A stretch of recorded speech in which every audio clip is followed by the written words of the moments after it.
One India आप देख रहे हैं और मैं हूं आपके साथ नैना शर्मा। देखिए, कुछ दिनों से भारत में जिस तरीके से कोरोना दोबारा से पैर पसार रहा है तो ये चिंता का विषय है, जिसके लिए हम आज यशोदा हॉस्पिटल में आए हैं और डॉक्टर हमारे साथ मौजूद हैं। डॉक्टर दिव्य प्रकाश हमारे साथ मौजूद हैं। उनसे हम बात करेंगे और जानेंगे कि कोरोना जिस तरीके से दोबारा से लोगों में दस्तक दे रहा है वो कितना चिंता का विषय है और लोगों को इसके लिए क्या कुछ करना चाहिए। नमस्कार डॉक्टर। हेलो, मैं डॉक्टर दिव्य प्रकाश। देखिए, लास्ट जो एपिडेमिक हमारे देश में आया था कोविड का, जो ओमिक्रॉन वेरिएंट था, इस वेरिएंट से के बाद म्यूटेशन के बाद इस बार जो वेरिएंट है ये JN.1 का कोरोना वेरिएंट है। इसमें ये देखा जा रहा है कि इंडिया के अंदर लगभग 5000 से ज़्यादा अभी तक केसेस आ गए हैं। ज़्यादातर केसेस केरला स्टेट में है, बहुत सारे केसेस हमारे दिल्ली NCR में भी हैं। देखिए, जो इसके सिम्टम्स हैं वो पहले के कोविड की तरह ही हैं, कोई नया ये वायरस नहीं है, उसी में ही म्यूटेशंस हुई हैं। तो सिंपल बुखार होना, खांसी होना, सांस फूलना, नज़ला जुकाम होना, ये सब इसके माइल्ड सिम्टम्स हैं।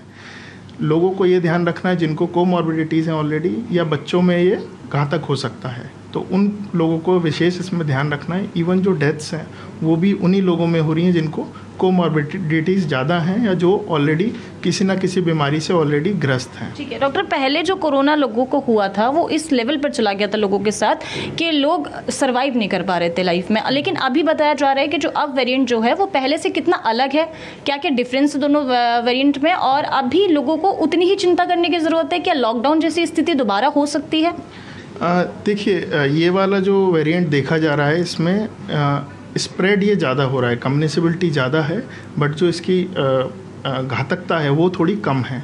इस बार पेशेंट्स हम ये देख रहे हैं कि बहुत ज़्यादा हॉस्पिटलाइज नहीं हो रहे हैं, बहुत ज़्यादा लोगों का ऐसा कुछ नहीं है कि पैनिक हो रहा है, ऑक्सीजन कम हो जा रहा है, हॉस्पिटल में बेड्स नहीं है, ऐसा कुछ भी नहीं है। जो हम लोग भी डेली बेसिस पे कोविड के पेशेंट्स देख रहे हैं वो ज़्यादातर होम बेस्ड ट्रीटमेंट से ही ठीक हो जा रहे हैं, सिम्टोमेटिक ट्रीटमेंट से। लोगों को भर्ती होने की आवश्यकता हो रही है, तो बिल्कुल ना घबराएं, पैनिक होने की कोई ज़रूरत नहीं है इसमें।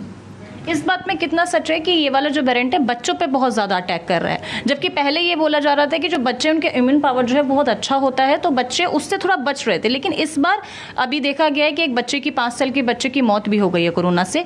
तो क्या बच्चों को ज़्यादा सुरक्षित रखना पड़ेगा माँ बाप को? देखिए, अभी क्या है ना, थोड़ा सीज़न ऐसा है कि बच्चों के समर कैंप्स चल रहे हैं, है ना, बहुत ज़्यादा वो लोग कम्युनिटी में जा रहे हैं, एक्सपोज हो रहे हैं, बहुत सारे बच्चे स्पोर्ट्स एकेडमी जा रहे हैं, तो कहीं ना कहीं बच्चों का एक्सपोजर बढ़ता है। तो बच्चों को इसके इन कोविड से स्पेशल बचाव रखना है ना। अगर थोड़े से भी सिम्टम्स हैं तो अपने नियर बाई डॉक्टर या पीडियाट्रिशियन से, अपने फैमिली डॉक्टर से ज़रूर सलाह लें। कोई भी सांस फूलना या ऑक्सीजन की कमी होना, छाती में जकड़न होना, आप अपने नियर बाई हॉस्पिटल पे विजिट करें।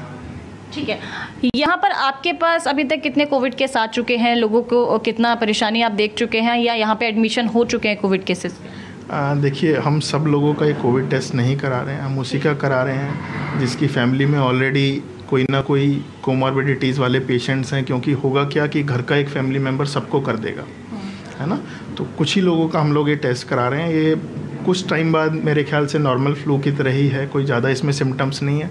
किसी को सांस ज़्यादा फूलता है या हमें निमोनिया के लक्षण लगते हैं तब हम उस केसेस में टेस्ट करा रहे हैं। तो हम लोग टेस्टिंग के लिए भी बहुत ज़्यादा फोर्स नहीं कर रहे हैं, बट हाँ, जिनको ज़रूरत है बिल्कुल उनका टेस्ट करा रहे हैं। काफ़ी पेशेंट्स हमारे पास आ भी रहे हैं डेली बेसिस पे, और वो घर पे ही होम आइसोलेशन से या हमारे जो कंजर्वेटिव मैनेजमेंट है उसी से ही वो लोग ठीक। मैं यही पूछना चाह रही थी कि पहले जब कोविड लोगों को हुआ था तो होम आइसोलेशन लोगों को करना पड़ रहा था, 1-1 हफ्ते या 1-1 महीने भी लोग घर के अंदर रह रहे थे, लेकिन अभी क्या है कि लॉकडाउन की स्थिति नहीं है, ऑफिस सबके खुले हुए हैं, लोग काम पे जा रहे हैं। तो अगर किसी को कोविड जैसे सिम्टम महसूस हो रहे हैं तो क्या उसको घर में ही रहना है, या फिर वो मास्क लगा के या फिर सैनिटाइज करके अपने आप को घर से बाहर निकल सकते हैं लोग? नहीं, देखिए, जिनको कोविड हो रहा है उनको मेरी यही सलाह रहेगी कि आप घर में आइसोलेट हो जाएं कुछ दिन के लिए, ठीक है। अनलेस कोई इमरजेंसी है तभी घर से मास्क वगैरह लगा के निकलें, बिकॉज आपको नहीं पता कि आपके सामने वाला क्या है, उसको क्या बीमारी, अगर आप भगवान ना करे आपसे ही उसको इन्फेक्शन लगता है तो कहीं ना कहीं आपको प्रॉब्लम ना हो, दूसरे को हो सकती है। तो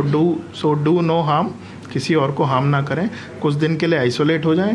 सिम्टम्स के साथ साथ जैसे जैसे सिम्टम्स इंप्रूव होते हैं, जो वायरस है बॉडी से बाहर निकल जाता है, अपने आप ही डेड वायरस निकल जाता है, तो आप आराम से अपने नॉर्मल एक्टिविटीज़ कर सकते हैं।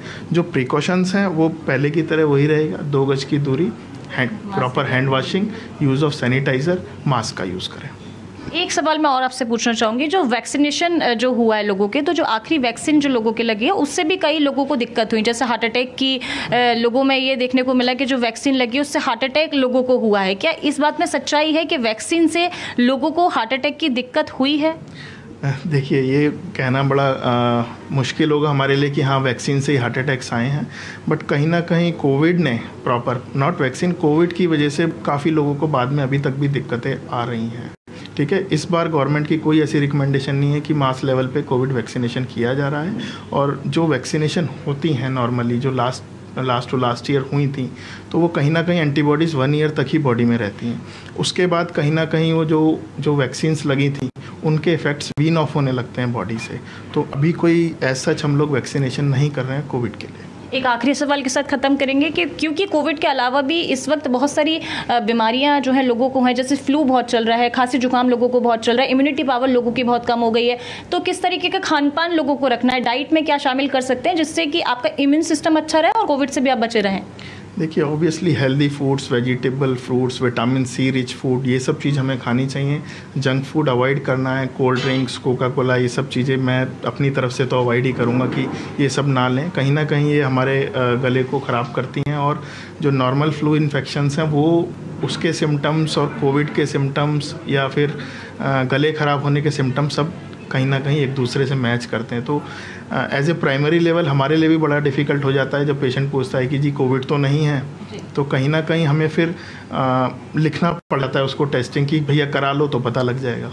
ठीक है, बहुत बहुत धन्यवाद। तो दिव्य प्रकाश जी हमारे साथ, डॉक्टर दिव्य प्रकाश जी हमारे साथ मौजूद थे। उन्होंने बताया कि कोविड के सिम्टम्स अगर आपको अपने आप में दिखाई दे रहे हैं तो अपने आप को आइसोलेट कर लीजिए, डॉक्टर की सलाह लीजिए और पैनिक स्थिति क्रिएट मत कीजिए। अगर आपको लगता है कि आप में सिम्टम्स हैं तो बाहर जाना बंद कर दीजिए, अपने आप को सैनिटाइज करके रखिए, हाथ बार बार धोइए और खाने पीने का खासकर ध्यान रखिए, अपना स्वास्थ्य का ध्यान रखिए।